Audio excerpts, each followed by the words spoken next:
2025 کے بعد سے زمین سے سکون اٹھنا شروع ہو جائے گا. یہ ابھی کی پیش گوئیاں موجود ہیں اس سال کی, اور دنیا کے مختلف خطوں کے اندر جو ہے وہ یہ سلسلے شروع ہو جائیں گے. ابھی ہم دیکھتے ہیں کہ جی ٹرمپ صاحب جنگ رکوا دیتے ہیں.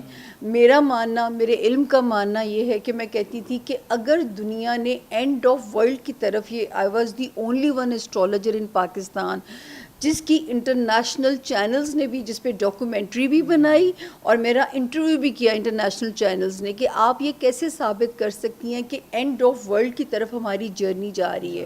کیونکہ جو ہے, اور میں نے اس کو ستاروں کی روشنی, دیکھیں جس اپنی پیش گوئی کو اگر میں ثابت کر سکتی ہوں نا, اس کی دلیل کیا ہے, تو یہ میں علم کی بات کر رہی ہوں.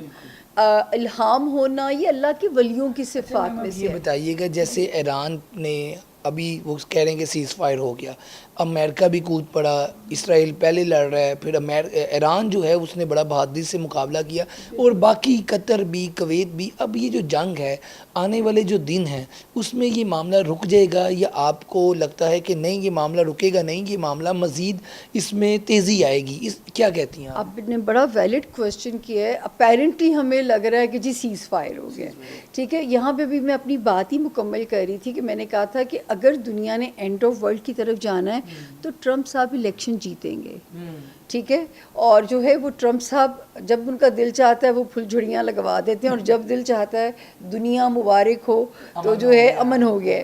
ایسا سر نہیں ہوگا. ابھی 14 جولائی سے آپ کہیں نہ کہیں سے اب اپنی کمر کس کے رکھیے اور تیار رہیے, کیونکہ یہ وہ ٹائم ہے جو ہمیں جو ہے وہ اللہ پاک نے اس دنیا کو سمیٹنا ہے, سکیڑنا ہے, اور یہی وہ نشانیاں ہیں جن کا قرآن پاک میں ذکر کیا گیا تھا, ٹھیک ہے نا. اب ہم اس وقت میں انٹر ہو چکے ہیں پراپرلی. 14 جولائی سے آپ کیا کہنا چاہ رہی ہیں کہ 14 جولائی سے آگے مزید تیزی ہے؟ جی, وہاں پہ کوئی اور نیا سرکل کھول دیا جائے گا, تو یہ کچھ دن کے امن سے ہم خوش نہیں ہو سکتے. تو یہ جو ہے جب تک آپ دیکھیں, جب تک فلسطین اور غزہ کے اندر حالات چل رہے ہیں, وہیں سے سارا سلسلہ شروع ہونا ہے, ٹھیک ہے. اور یہ آپ, ہاں یہ ضرور ہے کہ ہمارے خطے سے اللہ نے ایک اہم کام لینا ہے. وہ کیا لینا ہے یہ مجھے نہیں پتا. جب دنیا آرمی کے لیے ایسے الفاظ ہماری بولتی تھی تو میں تب بھی کہتی تھی کہ جو ہے یہ جو جنرل عاصم منیر صاحب ہیں, یہ میری آن لائن موجود ہے. 1 مئی کو میں نے بھی ریسنٹلی پھر کہا تھا کہ ان کے نام کا ڈنکا بجے گا, ان کے نام کا انٹرنیشنلی ڈنکا بجے گا, کیونکہ جب یہ پیدا ہوتے ہیں, جو میرے پاس ان کی ڈیٹ آف برتھ موجود ہے کہ یہ جوپیٹر 9th ہاؤس کے اندر لے کے پیدا ہوتے ہیں, تو یہ انٹرنیشنل فیم ان کا مقدر ہے. اب خدا کیا کام لیتا ہے یہاں پہ پھر میرے پاس ایک محدود سا علم ہے, لیکن آج کے سیز فائر سے ہم مطمئن ہو جائیں یہ ہو نہیں سکتا.